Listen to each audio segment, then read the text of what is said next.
একজন লিখেছেন, বিয়ের জন্য কি কি আমল আছে হুজুর?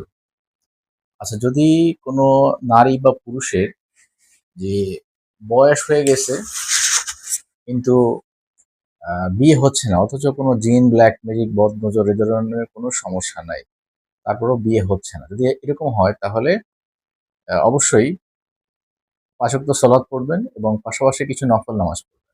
২ রাকাত হোক বা সাধ্য অনুযায়ী আরকি। সালাতুল হাজাত যেটা বলে, প্রয়োজনীয় সালাত। নফল নামাজ যেভাবে পড়ে সেভাবে পড়বেন। পড়ার পরে যখন সিজদার মধ্যে যাবেন, সিজদার মধ্যে গিয়ে সুবহান রাব্বিল আ'লা যে আমরা সিজদা তাসবিহ সেটা পড়বেন। ৩ বার, ৫ বার, ৭ বার পড়বেন। পড়ার পরে ইসমে আজম পারলে ইসমে আজম পড়বেন।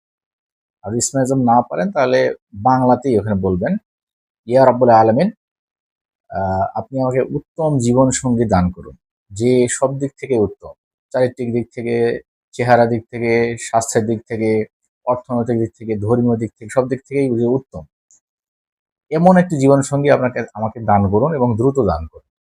বলে আমিন বলবেন। আপনার যে আবেগ আছে সেটা দিয়ে দোয়া করে আমিন বলবেন। আমিন বলার পরে সূরা ফুরকানের ৭৪ নাম্বার আয়াতে যে একটা দোয়া আছে, রব্বানা থেকে শুরু হবে। রব্বানা হাবলানা মিন আজওয়াজিনা ওয়া যুররিয়াতিনা কুররাতা আইয়ুন ওয়াজআলনা লিল মুত্তাকিনা ইমামা। এই ইমামা পর্যন্ত এই দোয়াটা ৩ বার পড়বেন ওইখানে। তাহলে ইনশাআল্লাহ তাআলা যদি তাকদিরে আপনার বিয়ে থাকে তাহলে অবশ্যই দ্রুত বিয়ে হয়ে যাবে ইনশাআল্লাহ।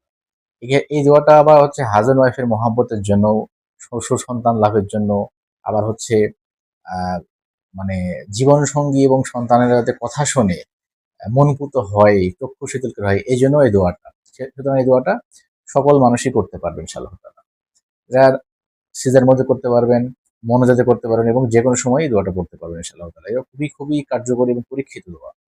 আর যদি কেউ জিন বা ব্ল্যাক ম্যাজিকে আক্রান্ত বা বদনজরে আক্রান্ত হন তাহলে অবশ্যই রুকিয়া আগে করবেন। রুকিয়া করার পরে রুকিয়ার আমলের পাশাপাশি এই আমলটা করবেন। তাহলে ইনশাআল্লাহ দ্রুত ফল পাবেন।